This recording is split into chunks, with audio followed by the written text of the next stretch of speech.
A millionaire found a desperate young man being taken by immigration officers. Something about that young man made him intervene, but he never imagined his life would change forever. Hello, welcome, enjoy, subscribe and activate notifications. Salvador Montalvo sat in his office, staring at the city skyline through the floor-to-ceiling windows. The view was impressive, but he no longer found comfort in it. It had been 5 years since he lost everything that mattered: his wife, Camila, his son, Diego, a tragic accident that had left him hollow.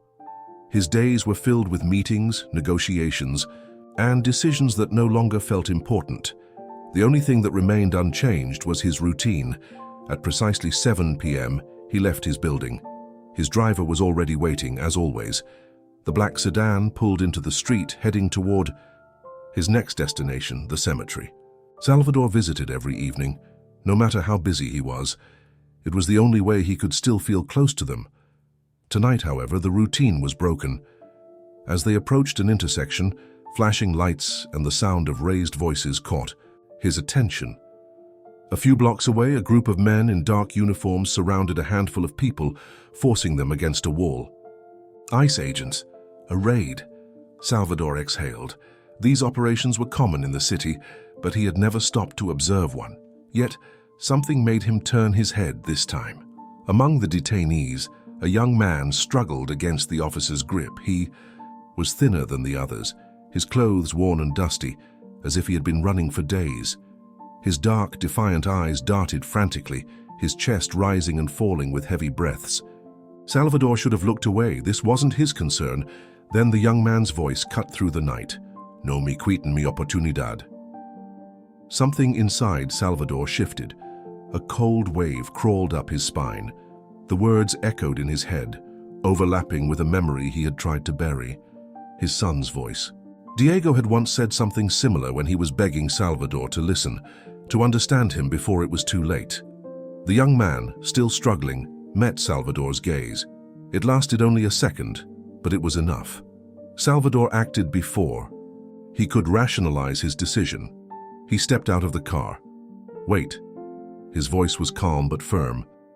The nearest ICE agent turned to him, eyes narrowing in recognition. "Mr. Montalvo?" Salvador's presence alone made the officers hesitate. He was a powerful man. His name carried weight in the city. He didn't fully understand what he was doing, but he knew one thing: he couldn't walk away. "This young man," Salvador said, gesturing toward Luis. "He's coming with me." Silence. The agents exchanged uncertain glances.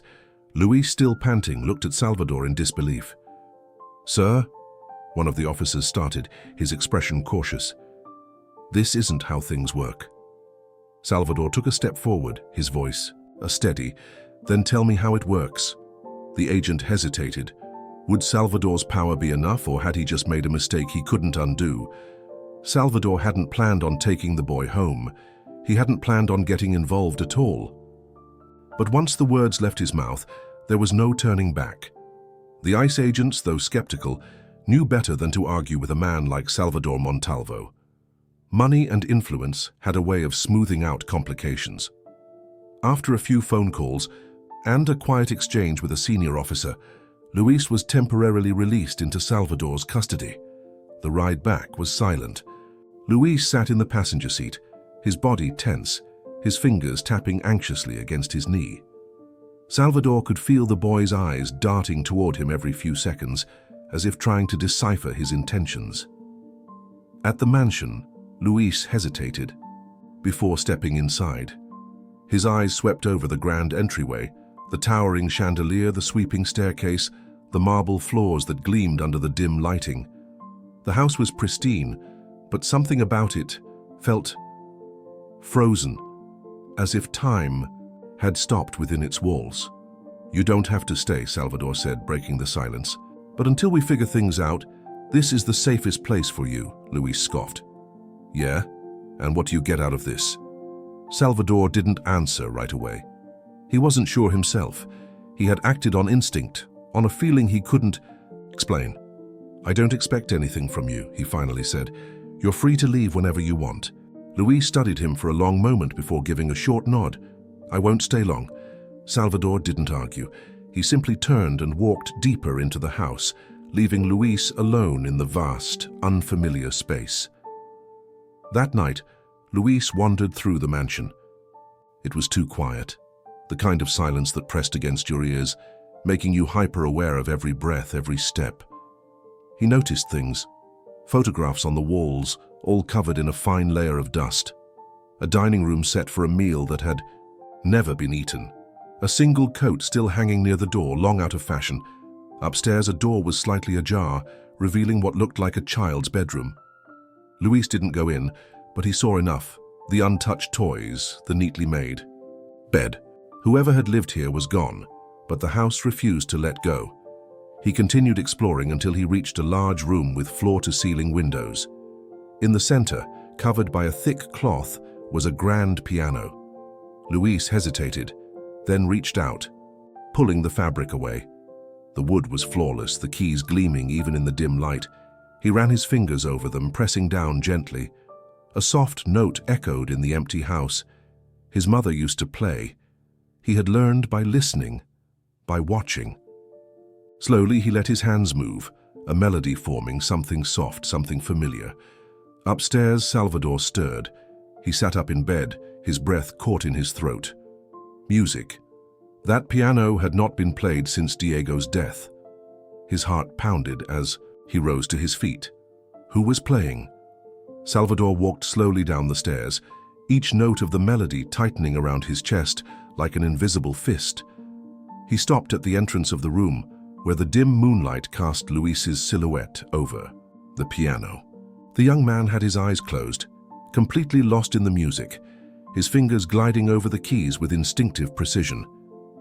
It was the same melody, the one Diego used to play. The sound awakened something deep inside Salvador, a feeling he had buried beneath years of grief. He didn't want to interrupt, but he couldn't stop himself. "Where did you learn that song?" Luis flinched and stopped playing, the final notes dissolving into the heavy silence of the room. He turned slowly, uncertain if he had done something wrong. "I didn't learn it," he replied. "I just feel the music. My mother used to play it when I was little. I guess it just stuck in my head." Salvador studied the young man for a long moment. Luis didn't seem to be lying, but how was this possible? That melody was Diego's composition, something his son had created on his own. How could a complete stranger know it? "Keep playing," Salvador said, and Luis hesitated, before placing his hands back on the piano. This time, Salvador didn't interrupt. He just listened. In the days that followed, something shifted between them. Luis began playing more often, and without realizing it, Salvador started waiting for him each night. The suffocating silence of the house was now filled with soft chords, and with them, an unspoken bond began to form. But Salvador knew he couldn't just ignore the boy's situation. He needed to know more. Using his contacts, he dug into Luis's past. What he discovered unsettled him. Luis had fled Mexico, not just from poverty, but from something far more dangerous. He had escaped a cartel, a ruthless group that did not forgive deserters. If Luis were deported, he wouldn't return to a second chance, he'd return to a death sentence. The realization left Salvador uneasy. He had taken the boy in on impulse, but now he understood that there was far more at stake. Luis wasn't just a desperate young man, he was a target. Then the phone rang. Salvador answered, and a cold, unfamiliar voice spoke on the other end. "We know where he is." A heavy silence. "You have no idea who you're dealing with." The call ended. Salvador remained still, the phone still clutched in his hand. Someone was coming for Luis, and now for him too. The morning light filtered through the tall windows of Salvador's study, casting long shadows across the polished wooden desk. He sat rigidly in his chair, his fingers interlaced while his attorney, Arturo Navas, flipped through a thick folder of legal documents. The tension in the air was palpable. "I won't lie to you, Salvador," Arturo finally said, adjusting his glasses. "Luis's chances of staying legally are slim. Without a valid visa or asylum claim, he's on borrowed time." Salvador exhaled sharply, already anticipating the answer but unwilling to accept it. "What are our options?" Arturo leaned forward, lowering his voice. There are two possibilities. One, a humanitarian visa. But to qualify, we need to prove that sending Luis back would put his life at extreme risk. Given what you've uncovered about the cartel, we might have a case. The problem is, we need solid evidence. Salvador's jaw tightened. And the second option? We argue that he has an extraordinary talent, something that benefits society enough to justify a visa. Arturo sighed, glancing at the closed piano room. From what you've told me, he's gifted. But is it enough? Salvador's thoughts drifted to the melody that had haunted him since the first night Luis touched the piano. A talent inherited? A coincidence? Fate? He didn't know. But he knew one thing. He wouldn't let the boy be sent back to his death. At that moment, Luis stood outside the study, hesitating before knocking. He hadn't meant to overhear, but the words clung to him like a shadow. He had known from the start that this arrangement was temporary, but now hearing the legal reality, he felt a deep pit of guilt forming in his chest. Later that evening, as Salvador sat in the dimly lit lounge, a soft voice broke the silence. "You don't have to do this." Salvador looked up to find Luis standing by the doorway, his hands in his pockets, his expression unreadable. "I never asked for you to fix my life," Luis continued, "and I definitely never meant to bring back memories that should have stayed buried." Salvador stiffened. "Is that what you think? That you're nothing but a reminder?" Luis shrugged. "It's obvious." Salvador studied him for a long moment, then gestured toward the seat across from him. "Sit down." Luis hesitated but obeyed. "I won't deny that you remind me of things I lost," Salvador admitted. "But you're not just a shadow of the past. You're here. You matter."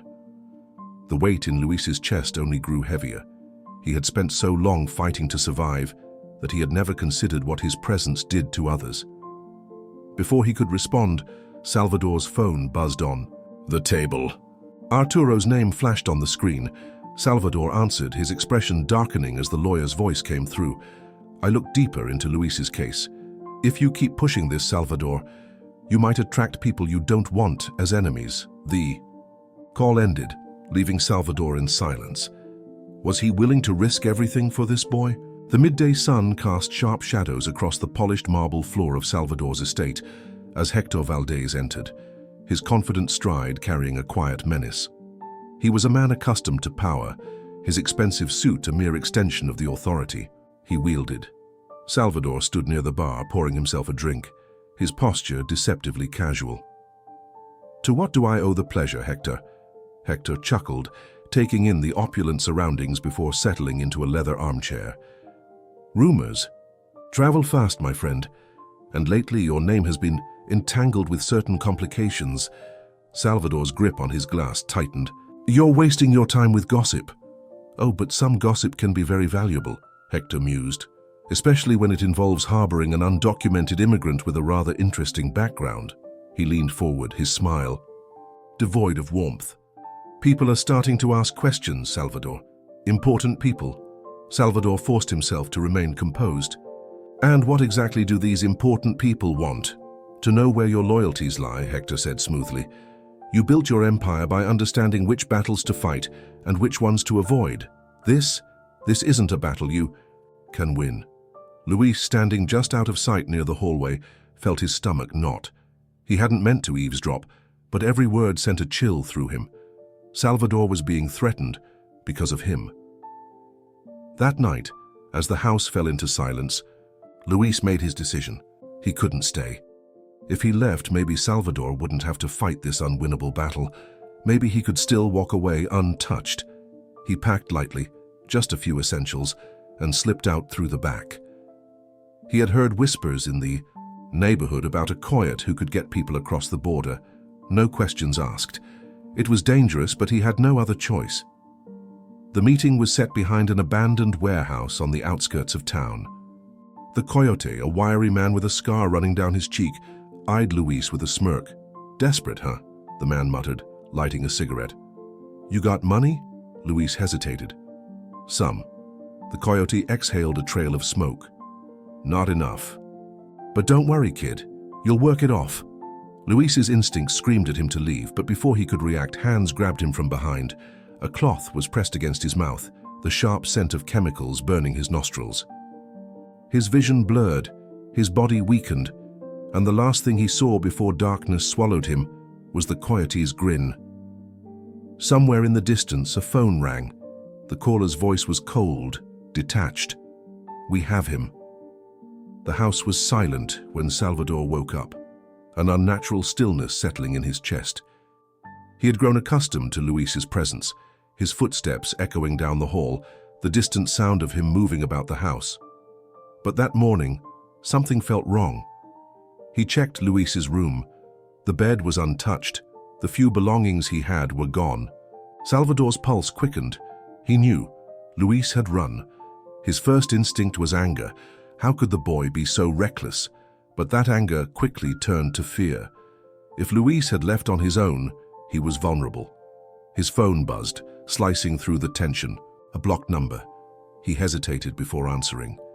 "You should have stayed out of this, Montalvo." Salvador's grip tightened around the phone. "Where is he?" "Safe for now. But that depends on you. Bring 1 million in cash by midnight, or you'll never see him again." A cold fury settled over him. He had spent years building his empire, learning how to outmaneuver rivals, how to bend the world to his will. He wasn't about to be blackmailed like a desperate fool. Instead of calling the police, he reached out to an old contact, Javier Ortiz, a cop who worked in the shadows where the law didn't always reach. "Got a location," Javier said an hour later. "Old warehouse south of the city. But listen, Salvador, these aren't just street thugs. You walk in there alone, you're not walking out." Salvador knew the cartel didn't make empty threats. He couldn't wait. Night fell heavy as he and Javier approached the warehouse. The flickering lights outside cast long shadows, and the air was thick with quiet menace.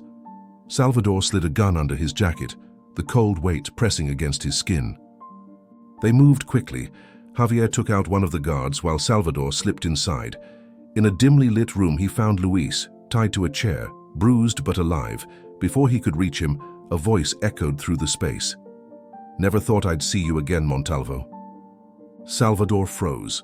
The man standing before him had dark eyes and a cruel smile. Ramon Herrera, the same man who had been behind the wheel of the truck that crashed into his family's car that fateful night. Salvador's world tilted. The day of the hearing arrived with a weight that pressed heavily on Salvador's chest. He had pulled every string, called in every favor, and spent an obscene amount of money to ensure that Luis had a real chance. But now, it all came down to this moment. Luis sat beside him in the waiting area of the courthouse, hands clasped tightly together. Salvador could see the tension in his shoulders, the way his foot tapped against the floor in an uneven rhythm. "You don't have to do this," Luis muttered under his breath. Salvador's gaze remained steady. "Yes, I do." The hearing room was cold, the fluorescent lights casting an unforgiving glow on the proceedings. The judge, an older man with deep lines on his face, skimmed through the case file before setting it down with a sigh. "Mr. Montalvo, you claim that this young man possesses an extraordinary talent, a talent that would justify granting him a special visa. That's a high bar to clear." Salvador rose from his seat, his voice firm. "With all due respect, Your Honor, I believe he can prove it himself." At his signal, the bailiff led Luis to the small grand piano in the corner of the courtroom. The instrument was meant for ceremonies, not legal proceedings, but Salvador had arranged for its use today. Luis hesitated, fingertips hovering over the keys. Then, closing his eyes, he played. The melody that poured from the piano was haunting, filled with longing and an unspoken grief that wrapped around every person in the room. The sound swelled and fell, delicate yet powerful, speaking in ways words never could. Even the judge leaned forward, his fingers interlocked as he listened.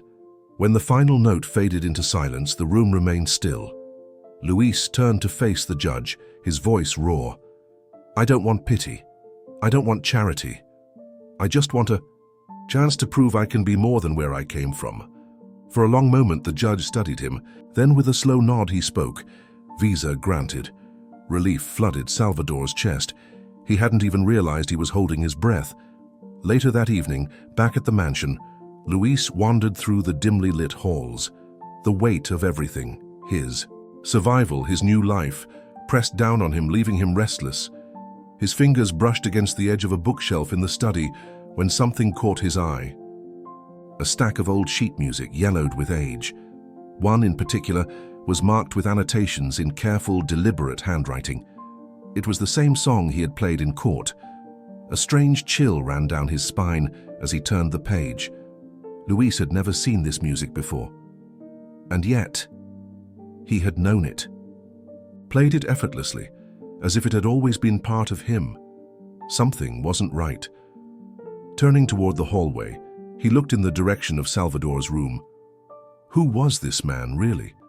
And why did it feel like their connection ran deeper than either of them had acknowledged?